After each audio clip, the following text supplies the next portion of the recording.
glimpse, just a glimmer, just a glimpse. But a flicker of light, like I have never seen. The voices of my people tells me that they're reaching maturity. Their spirit shows that determination for a new society.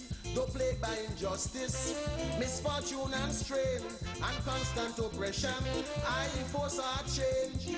Though we fail to get along, there's one thing we have in common.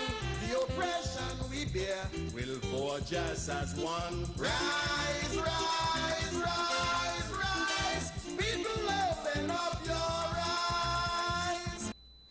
Good evening, everybody out there in Radio Land, here in Nevis and abroad, everywhere within the diaspora. My name is Glendale Herbert, coming to you with your voice. Tonight we're going to be dealing with a heavy topic, the one that's been around with us for a number of years. Many years, I would imagine it has been, from previous administrations to new administration. Geothermal. The idea is basically the issue of geothermal. We live in times of social transition. The cry for sustainability and the new economy is real big. The growing number of difficulties we face are not to resolve from the old thing, are not going to be resolved from old thinking. The organizational forms that only produce linear are not sustainable. Instead, circular forms are replaced. Organizational focus more on a human scale to create value together in our community. The nation is told of salary increases across the board, public servants, improved health facilities, real estate projects, and more tourism. What the people have not heard yet, except for the offhand references, is where all this money for these initiatives is going to come from. Tax revenues are down, hotel revenues are down, tourist spending is less and less. Companies' profit margin continues to shrink, and government plans to increase spending shrinks. The government fiscal outlook is bleak generally. The people have been taxed into poverty in many instances. And why poverty? Even our VAT collection in this cycle was down. Budget cycle was down. Citizens are being told there is no work, and so they should become entrepreneurs. But where is the market? Well, geothermal offers a lot of excesses and success for the country if it can be achieved. It is important to the island, and some believe it could be a game changer for the island. Geothermal energy will not only make Nevis a greener place, but will also attract new economies. Because this big electricity guzzle that we have needs to change, and it needs to go green into cheaper electricity. In 2014, thereabout, after completing a tender process, the Nevis Island Administration, the NIA, decided to enter into contract negotiation with a consortium called Nevis Renewable Energy International, NREI acronym for short, for geothermal development on the island of Nevis. So, in 2014, the NREI consortium set out to establish and construct a geothermal plant on Nevis, with a portion in terms of its the NREI in its corporate filing. It was to be received some 87.5%, if I'm correct, as to the rewards of geothermal. The NREI is a consortium, which would be pretty much a company that runs geothermal. 11.5%, somewhere thereabout, somewhere in that region, was to be going to the people, back to the people. Now, we believe that that may not have been the best deal yet. Of course, we had West Indian power in prior, and it wasn't, the deal was still not a great deal either, as it relates to people, the people of Nevis, the 14,000, 13,000 people of Nevis. The problem that we see, and based from that we see, is that we do believe when it's your product, such as geothermal is our product, the country's product, we think the people should receive more. So, in the case of where we are today,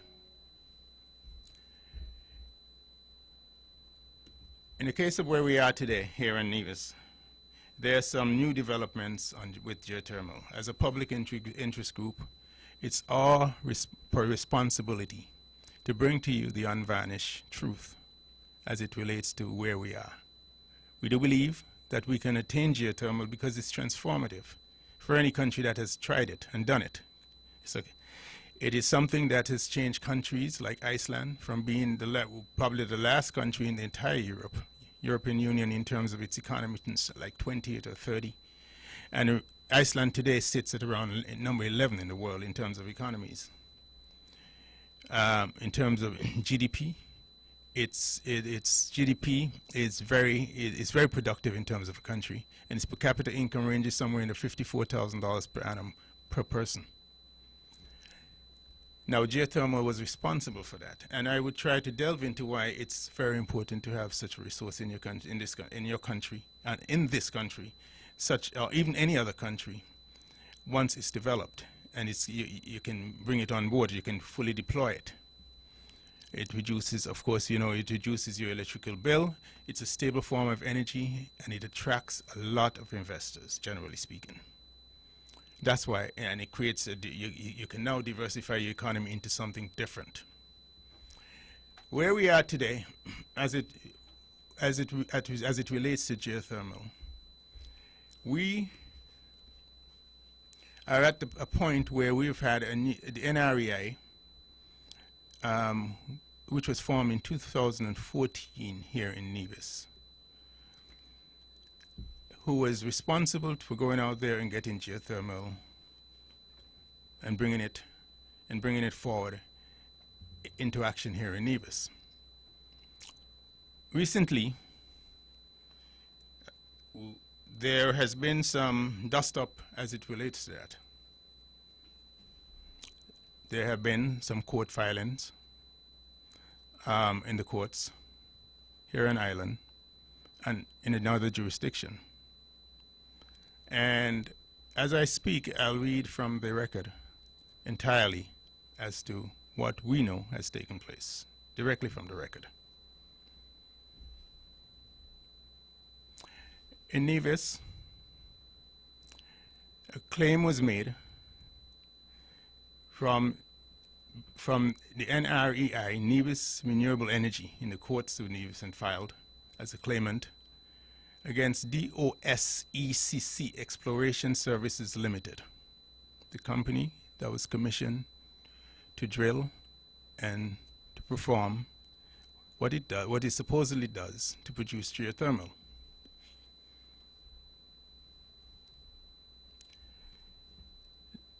The claimant took the company to court and dated the 20th day of January 2019 and was entered at the 8th of February. This was done before His Lordship Justice Moyse.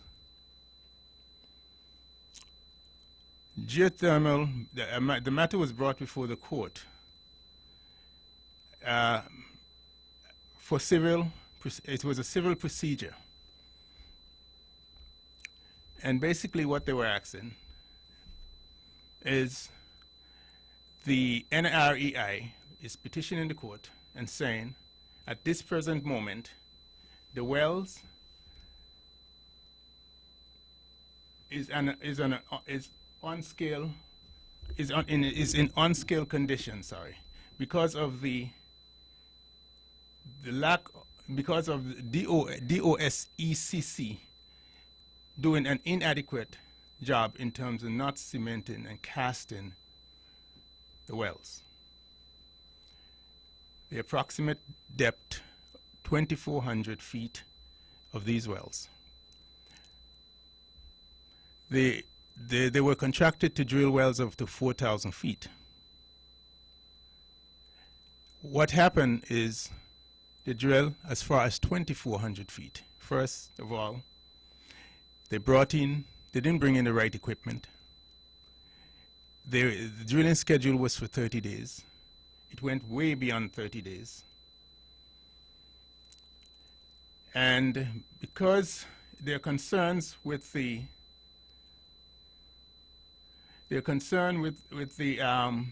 without adequate cementing around the casing of the wells, that fluids can seep from the deep zone and can travel upwards along the outside of the casing and vent uncontrollably onto the surface and into the atmosphere.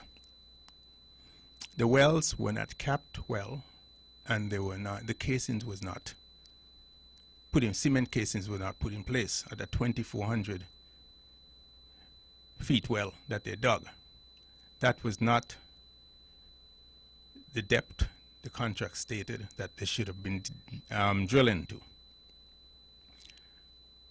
The geothermal fluids, if happen to escape with hydrogen sulfide, with the hydrogen sulfide gas at low concentration, right? The hydrogen sulfide gas smells like rotten egg. And it's corrosive in its nature. At higher concentration, hydrogen sulfide gas is toxic within seconds, and it represents an immediate health risk to anyone within the affected perimeter of the wells. And the residents, the Hamilton residents, are particularly within the perimeter.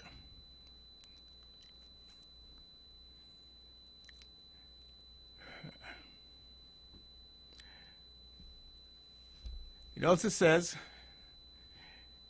the NREI also said, I am advised by Bruce Cartwright, the CEO of NREI, and verily believe that at about 12 noon Nevis time, March 7, 2018, he received information from the NREI on-site, the NREI on-site representative, that it appears that the employees of DOSECC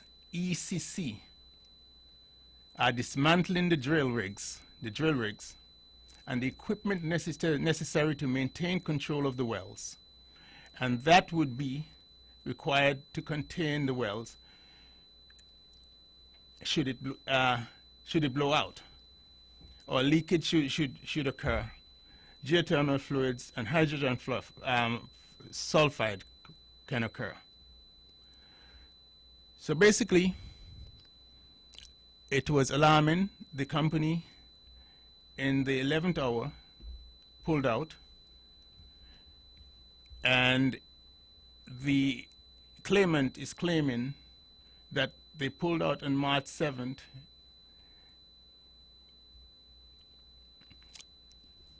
without prior notice. In light of the serious adverse effects that can be caused by the dismantling of the drill rigs by DOSECC, it has become necessary for NREI to approach the court to seek urgent interim relief to halt the actions of DOSECC, which can be detrimental to the environment, the health of persons within the vicinity as well.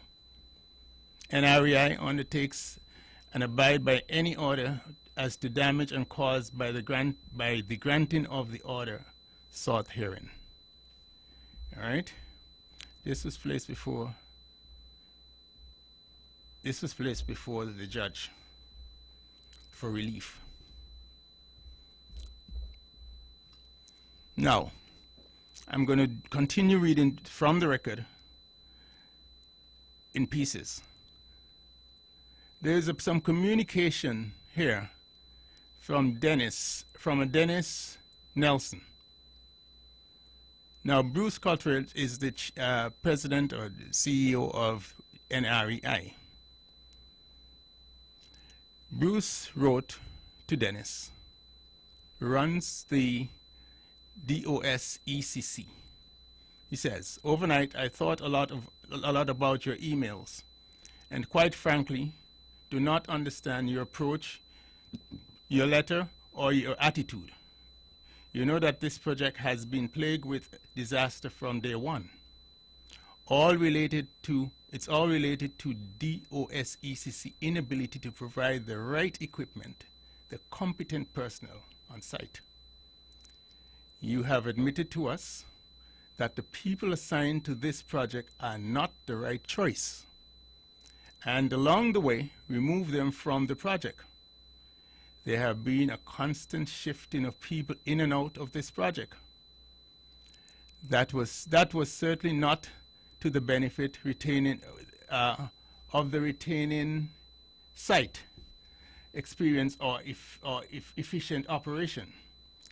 In addition, you had a huge issue with your equipment, missing equipment, corroded and poorly maintained equipment, equipment missing parts, and forgotten shipments of essential materials, which were supposed to arrive in Nevis. You have complained about the cost of air shipment to Nevis, but there is no one responsible for these required emergency deliveries except DOS ECC, the drilling company.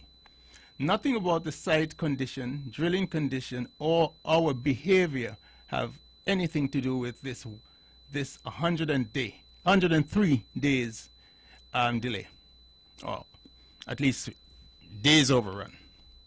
Remember, it's a 30-day project.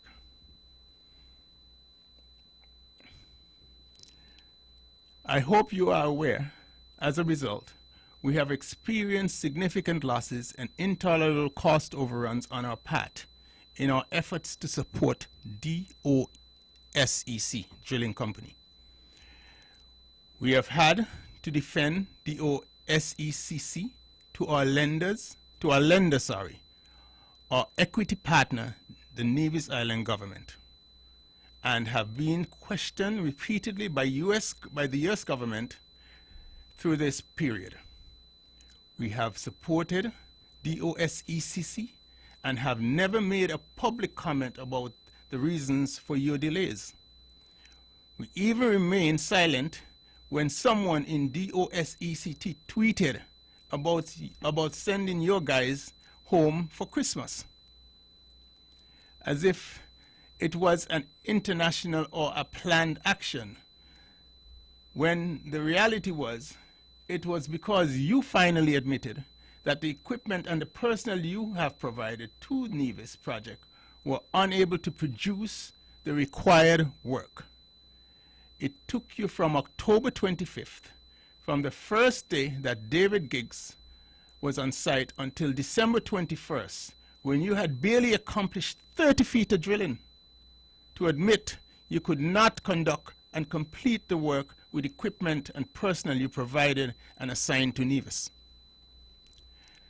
This project has the attention of so many different agencies within the United States that to reveal the real problem associated with DOSECC drilling would make us all look incompetent.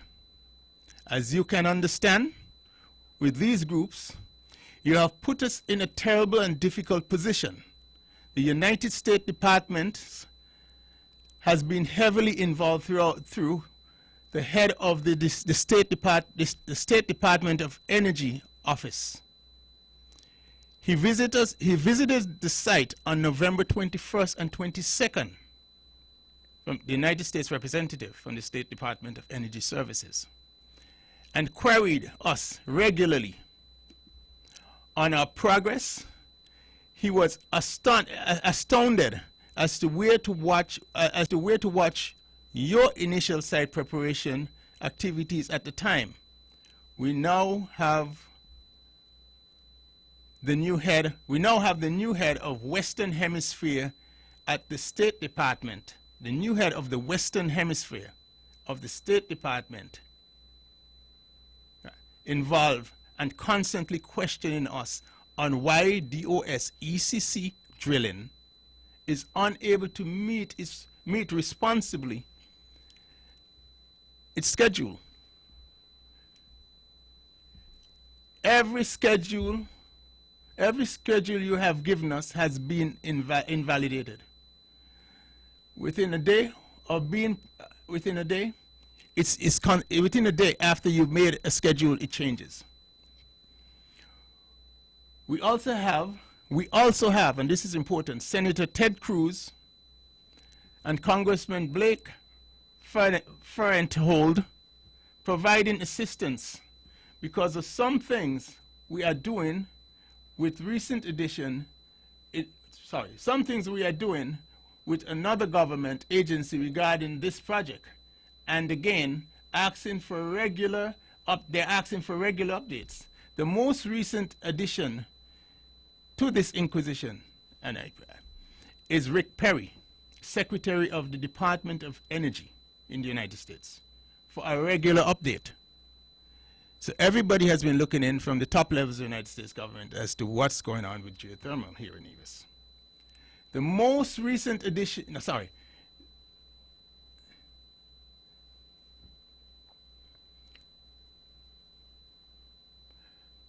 So Rick Perry, Secretary of the Department of Energy, who is now personally involved in this project, along with several staffers, and has asked our Washington attorneys for a briefing. Through your actions, you have damaged the reputation, and not just of Nevis, of the Nevis project, but also the entire geothermal industry as well, at least in the eyes of those officials. Now, in your letter, you tell us that you will walk off the site unless we pay you an egregious amount of money. That is what the head of the drilling company is saying. He will walk off the site unless he's paid an egregious amount of money to complete the well test. An amount that was nothing to do with the potential of simply adding 2 additional days of rig support to the 3 days that are in the existing contract for testing support. We are not even sure we will need these 2 days, as Geothermal X may be able to complete their requirements in the original 3 days provided to us. As you know, our drilling agreement called for coning, but your team performance during the initial days of the project made it clear that they were incapable of safety and operating a coring operation of down to 4,000 feet. A depth in a high pressure, high temperature environment. We decided to make it easier for you to complete the project and modify the drilling plan to eliminate the coring and complete the wells via rotary drilling without coring. It became obvious to everyone involved that your guys were not capable of performing as required. You admitted that you could not complete the task that we had specifically contracted to and to pay you for, pretty much. So, fast forward. So there you go. You're having, the drilling company having some major issues in terms of conducting the work they're contracted for it. I mean, within 30 days, they haven't even gotten down to 3,000 feet. Anyway, let's move forward slowly. These are some particulars that the filing in the court stated. Failing to maintain adequate and experienced crew. Failing to supervise or adequately supervise the drilling project. Again, failing to provide accurate records. Failing to plan adequately to ensure the equipment and materials are delivered on the site in a timely manner. E, this is number E, I've gotten to now. Failing to service or adequately maintain equipment to ensure that they are suitable performing the task under the agreement. F, failing to bring the site lighting and facilitate 24-hour to facilitate 24-hour operation. G, failing to operate 24 hours, 7 days a week. So, H, failing to adequately organize the site, thereby creating a dangerous situation. I, providing equipment that is not functioning or equipment that breaks down frequently. J, failing to drill to the agreed depth. K, failing to complete the work outlined in the agreement within the time period specified in the agreement. L, failing to complete the work outlined in the agreement at all. M, failing to exercise reasonable care and skill in the performance of the work under the agreement. N, failing to properly seal the wells. O, failing to abandon the wells in accordance with standards, industry standards, by reason of matters to the claimant. Boom. So these are some of the things that they were charged, that at least the claimant was claiming. Now, let me explain something. To mobilize that company to come to Nevis, they brought in one 40-foot container, seven 20-foot containers, 6 flat racks, and one 20-foot flat rack, a T3W drill rig, and substructures. The cost, let me get the numbers right, $1.38 million US for mobilization to bring them in. $50,000 to resume operation in January 2018. They were paid. In addition to that, $401,000, 443 US dollars, which represents the ceiling price under the agreement. The claimant incurred additional expenses to date in the sum approximately of another 200,000 US dollars.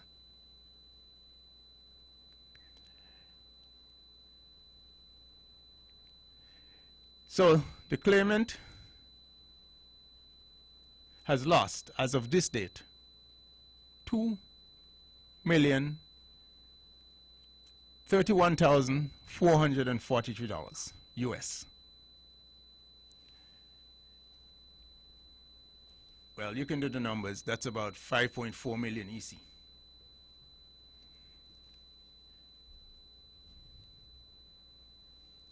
The well drilled by the defendant, it claims, is unsafe and is required to be sealed off and closed and cannot be used for the original purpose of being for the next 5 to 10 years.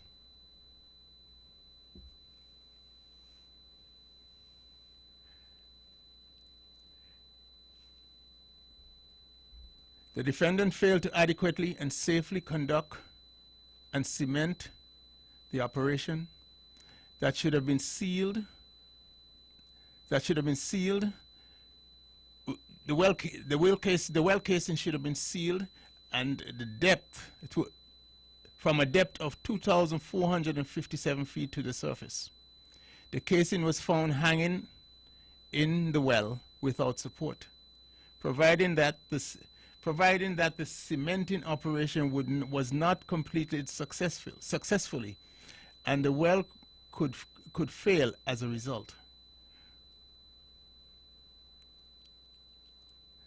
representing a very significant potential for a well blowout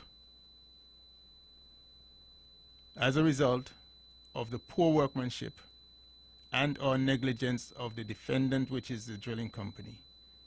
The claimant will be required to retain a qualified driller to properly plug and abandon the well according to the industry accepted standards at the additional estimated cost of minimum at a minimum cost of $3 million in addition.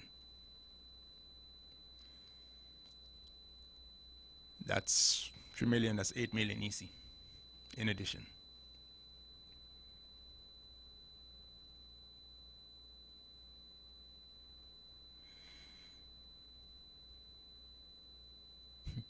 Further, or in the alternative, during this negotiation, in order to induce the claimant to enter into the agreement, the defendant made the following representation to the claimant, meaning the drilling company made this representation, the following. The defendant was, they said they were an expert in field and geothermal drilling. B, that was A. B, the project would be high priority for the defendant, the drilling company. C, the project would be staffed with competent professionals. That's what they represented. And D, new equipment or equipment in good condition would be used on the project by sending the claimant pictures of equipment that appeared new or in good condition. That is what they represented in there to the NREI/NIA. E, the staff was ready to go and to get the project started immediately, which was not true.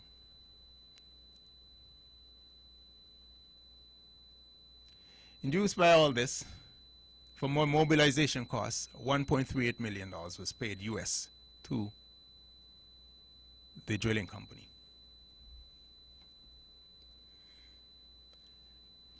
Right about now, we'll take a break. Rise, rise, rise, rise. People, open up your eyes. Produce, that's the answer. Produce. Develop our own, use our own, and own our own. Despite our political views, we must all understand that we are part of this island. And the same stick lick in the wild goat is the same stick lick in the tame. Everybody drifting in the same boat, we all sinking just the same. Some of them are claiming that they have this country at heart, but their actions are showing they're splitting the people apart. And they pulling and tugging, we so colorblind we can't see. There's no wonder we are used and abused constantly. Rise, rise, rise, rise. People, open up your eyes. Sugar City St. Kitts, keep it sweet. Keep listening to Vaughn. Now, people, here's where it gets interesting. You know, the NREI President Daniel Pfeiffer, he gets into the action here. Remember, it was Bruce Cartwright, who was basically the chief executive, who did a lot of the communicating with the drilling company. So here comes Daniel Pfeiffer, Daniel Pfeiffer. He writes to Dennis, who is the drilling company principal. Alarmed, of course. He writes, I now understand that you instructed your crew to go back to the hotel and not work this evening. I also understand that you told them not to work even after learning that according to geothermal EX, you have not hit the reservoir yet. While we paid for a depth of 4,000 feet in advance, you have now unilaterally decided to pull the crew at the depth of 2,960 feet.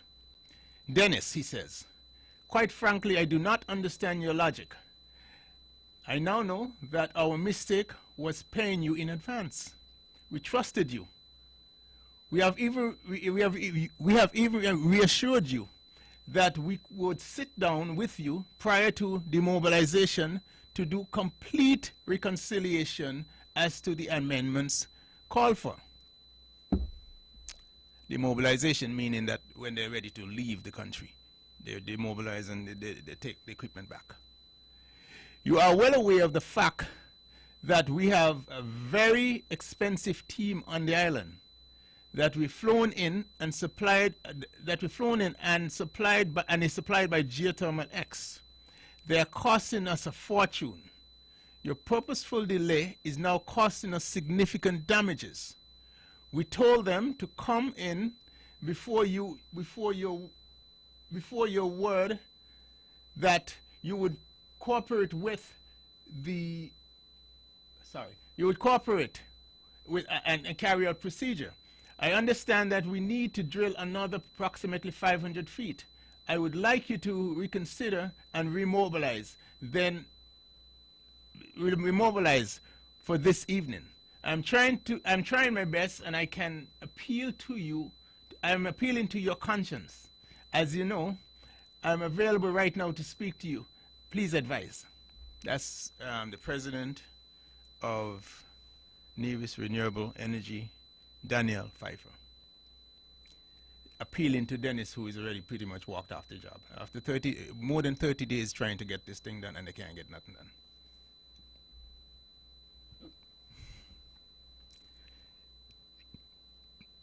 So,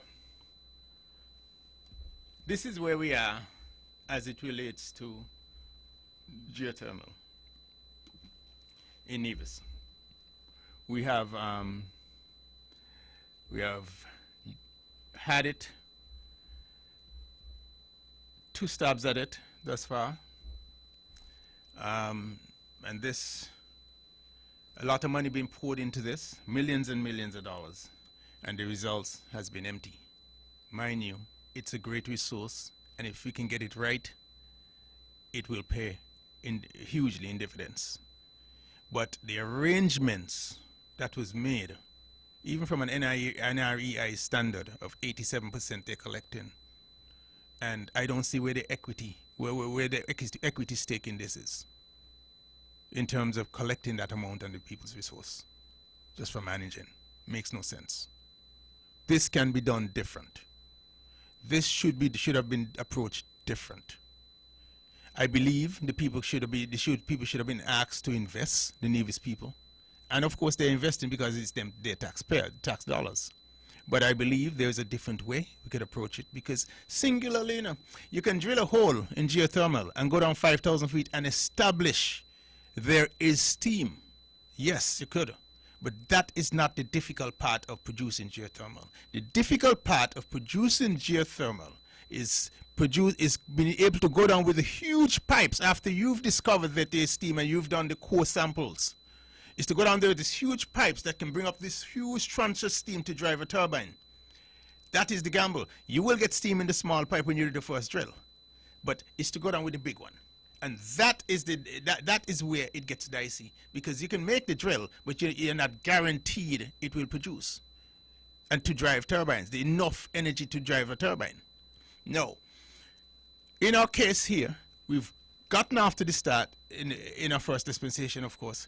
It wasn't continued. We start again, but we didn't even get as far this time because we've run into a snag, because this the NREI has taken the drilling company to court. The drilling company has taken them to court in another jurisdiction.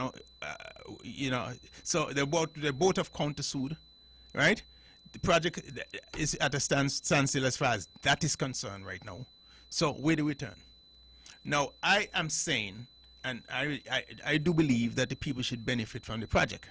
When I say the people, I always talk about the people in terms of we the people. And I do believe there is a way to do it. And I would say clearly what it is. A, why don't the government or those in authority set up what is called, for example, some sort of foundation fund?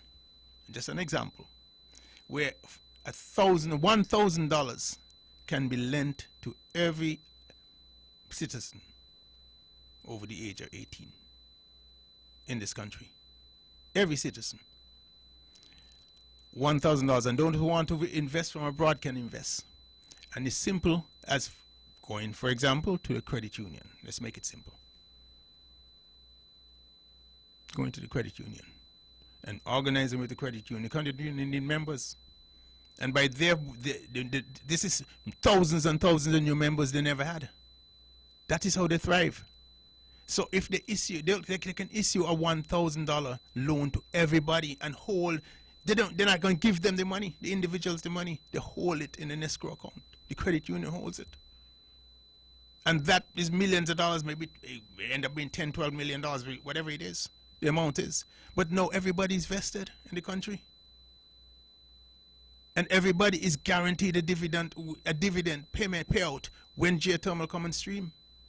For the production of electricity, whatever the profits are, it has to be shared amongst them for the rest of their lives. For all the ancillary services that comes out of geothermal, they benefit from. For example, if you have data centers that is load here, like for example in Iceland, data centers is load into Iceland, left, right, and center, Vern, all the major ones, because they like tech companies, technology companies like geothermal energy because it's the most stable energy on the face of the earth. And they love the idea of going green and associating themselves with green. Whether it's Apple, whether it's Google, they all love it. And they would attach their data centers to it. Even if they don't all come here, there are companies who do data centers for all of them in a consortium. There are companies such as Equinox who does data centers, and they have so many companies, Facebook, all these technical companies that plug into their data center and they manage it. They love that. And I'm saying, so it's important that we can get this product online. It is important that we can realize it at some point, because you're creating high-paying jobs in the country. You're diversifying the economy. You're making it green, attractive. It becomes a more, diverse, like I said. And you're creating a greater payroll in the country. You're creating a tax base, a larger tax base in the country. High-paying jobs. You're lifting Nevis in terms of its profile. These are all the benefits, the side benefits from great geothermal. And then on top of that, there is another industry that can be spun off of this, because you heard we talk about the core samples in the earth and whatnot. You don't know what's down there 5,000 feet. When you go down in geothermal and you get that deep, you start hitting cadmium, you start hitting rhodium, you start hitting all sorts of minerals, lithium, all sorts of minerals, things that makes lithium for batteries. And these are things that comes up in what is called geothermal sludge. Comes to the surface, and these when they come to the surface, of course we collect them and mass them, and once they can be deconstructed or whatever are broken down, right? There are companies around the world what I call material brokers, people who deal in this sort of stuff that resells them, to major companies that do manufacturing. This is another stream of income and another stream of enterprise from geothermal. And so it is not just production of electricity. It is more than that. That is why it's so enterprising and it's so important to get it. And it makes it more affordable in terms of your power bill, electricity. And it, like I said, it's stable. It never ends once it gets going.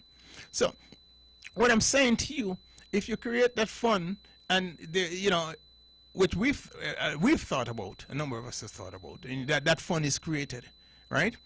What you have now is that the dividends, instead of on some consortium coming along and getting 87.5% of the country's resources, that don't make no kind of sense. It makes no sense. I mean, even in Guyana right there, south of us there, ExxonMobil went into Guyana, spent $5 billion, not of their money, because the U.S. put up, the OPEC bank put up most of the money for that. OPEC, United States Bank, Investment Bank, Overseas Private Investment Corporation Bank, which is the United States Bank, put up most of the money for these major investments, right? But ExxonMobil, Guyana, is even wanting to renegotiate their take, and they were getting something around 37%, my understanding was at one point, of the national resource. And you're telling me we're bargaining for 11, 12%? Make no sense. Come on, guys. Makes no sense. if the second part is, if the second phase is geothermal, phase one is the first drill, the initial drill that we described here earlier, that they were doing, attempting to do to get to 4,000 feet, 5,000, whatever it is, feet. If the second drill is what where the problem lies, because you know that is a dicey area where people don't want to fund and invest heavily. So, $1,000, $1,000 per person invested. We've lost, all of us have lost more than $1,000. That's a chance we're willing to take in the country. Many people would buy more than $1,000 worth shares at the credit union. And that will invest more than $1,000. And that's money allocated, which they don't, the person don't get, you know, it stays in an escrow account. It's a certificate. It's like almost like a certificate the bank will hold and issue and to finance phase two, which is the hard phase to get financing in. It is very difficult to get phase two financing done in the geothermal for the most part.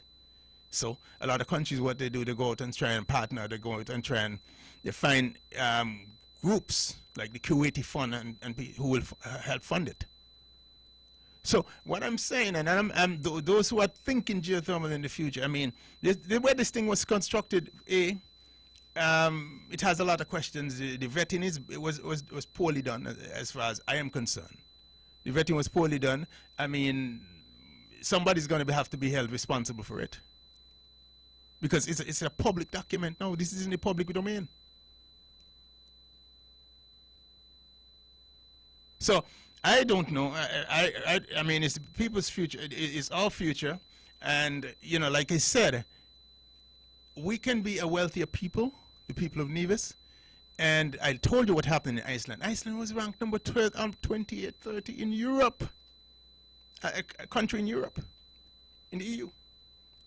When they came across geothermal and they discovered geothermal there, and it had vaulted them from number 30 in Europe all the way up, you know, in the top 4 or 5 in Europe countries, and ranked number 11, I think they are right now globally, in terms of GDP, and in terms of per capita income for its citizens. Every citizen average income is $54,000 average, and it's all done because of one thing: they're going green and geothermal. So it's achievable, and it can be achievable, but what the thing about it is, it has to be thought out, it has to be managed, and it has to be thinking people first, and put the people in the driver's seat of investing, because people are willing to do it. Because if I know, the average person, if they know they'll receive, let's say, $800, $400 a month, or whatever the amount the dividends are a month for such an exercise, an investment, they'll invest not 1,000. Some of them will invest 10,000 if they can find it. And the credit unions will be happy. So it's a matter of thinking things through and deconstructing, you know, thinking outside the box, thinking of ways of how you can get things done, other than just, you know, I mean, these egregious, you know, I mean, these egregious, I hate to call them mishaps, missteps. And at the end of the day, the people don't benefit. So, you know, it's about, like, again, you know, we're here, and as a public interest group, we have to begin. I mean, I'm not going to sleep and not, you know, and see something that I know is not benefiting the people or hurting the people, and can't call it. It's in the public record already. The people don't know it, but it's there. All of it is. And, you know, information for the people is food, food for the mind. So this is food for the mind. It's up to you, and, you know, to take responsibility into your hands in terms of where we go. But this cannot persist. I mean, it's going to cost another $8 million easy. You know, to straighten out whatever is there. You know, and then we've already spent we were spending over $6 million. And, you know, it makes no sense. And like I said, the second phase, the first phase, which should have cost maybe $5-6 million and out. The second phase is going to cost a good $12 million. But I just told you how we can get the second phase done. But we have to control it, the people. The people have to control it and benefit for the rest of their lives. They can have benefits for the rest of their life, and they can live. They can live good lives because they want to live good lives like everybody else, you know. Good lives is not just for a certain, you know, a certain few. It is for everybody. Everybody deserves good life. And why would I feel good? I'm alone. I'm the only one living good life. You know, a few of us living good life, and nobody is living good life. So they're looking at us from down under, looking at us up high. And you know, every time I pass, somebody has to reach out and beg me, or I have to feel like I'm looking down. No, sir. That's not supposed to be that way. We are supposed to live good lives. And, you know, and have, you know, just like the people of Iceland, just like the people in Qatar, or wherever, live good lives. You know, where we can, you know, we all feel good and you don't have to look over your back. None of us have to look over our back for each other. And those countries that I just mentioned, some of those countries that you mentioned, their crime rate is almost like zero. So why would I want to put myself in a position where I may, you know, no. You know, the wealth can be shared of this thing. It's just a matter of deconstructing the whole idea behind how we approached it, right? And approach it on a people, you know, a people first basis, meaning you put people forward and you say, look, we're selling shares. This is gonna provide the capital. This, whether it's a credit union or whomever entity, and the people buy into it, and that's just how you raise the capital. And once you've raised the capital and you bring it to fruition where it's operable and it's productive and people are, you know, and it's producing electricity and you can sell electricity to your power sharing agreements and whatnot, whether it's to whatever jurisdiction or country you want to, if you want to go that far, all right? That is where the money is. And not only there, but I just told you about geothermal slabs. You know, that comes up, this slab. And I told you about, you know, things in the nature of companies that come in, software companies, tech companies, data centers. Data centers are geothermal is attractive to them, that they go around the world looking for them. That is what they look for.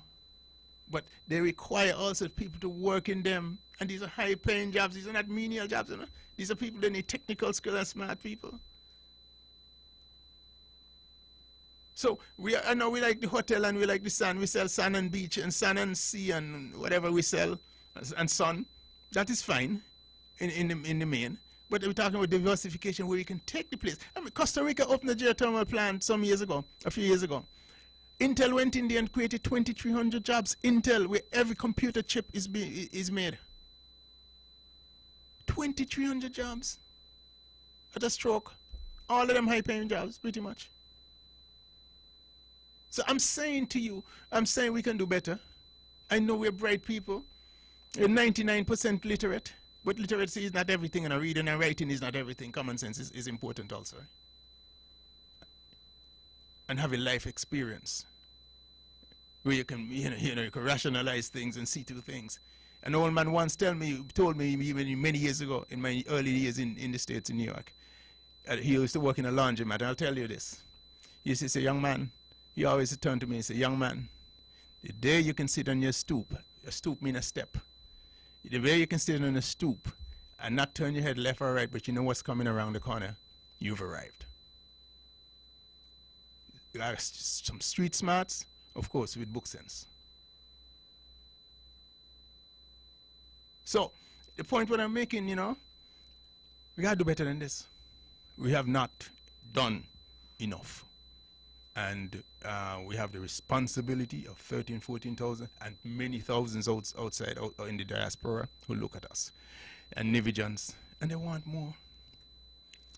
And a lot of people want to come back home who has a lot of skills, but if you diversify the economy, they can come and they can work. They're very smart, a lot of brilliant Nigerians around the world. And when they go to school, some of the biggest companies in the world pick them up 1, 2, 3. They're smart Nigerians, do well around the world. They would love to come back here. But here you have the opportunity now so they can come back and they can enjoy the land, because it's beautiful to be in areas where you can look at the mountain and look at the sea at the same time. Believe you me, not many places in the world you can do that. You can look left, see the mountain, and look over the other shoulder and see the sea. And the weather is beautiful 365 days a year. You go to the States, you don't see these things. You go many countries, you don't see these things. As simple as it seems, it's that natural beauty and the wonder of it all. And I'm saying a lot of people would like to have it. I have family who lived in the States 50, 60 years, and they would have loved to come back here, my aunts and everybody else, but they never got a chance, and they always dreamt of it because the healthcare wasn't in place. You couldn't get the foods, they couldn't get certain things they needed, access. Things has changed a lot. But there are Nigerians who are young, who go abroad now, and the smart people who are, and they're snapped up 1, 2, 3 by major companies all over the world. And they cannot bring their skills here. But if you can create an opportunity for them to display their skills, such as in the realm of what we're speaking of, now we begin to be, that's a game changer. And now instead of bringing in a lot of people from abroad, and nothing wrong with foreigners, not because we all foreigners went to a different land at some point, but it must be a Navy's first policy. And I do believe that we have, like I said, 99% plus literacy. It affords us, not just here, about people who are here, but I think if we can do the things that we're talking about in terms of diversification and at least lifting our profile, our enterprise profile in the country, we can attract a lot. Our own people and our own kids, including my kids, who been to the best schools in the United States. The best schools, Parks, trust me, the best. The best boarding school and the best university, Ivy Leagues. They may want to come here. Even I would say my daughter, who is a computer science engineer. My own daughter. So I'm saying to you, we have a chance to get this right.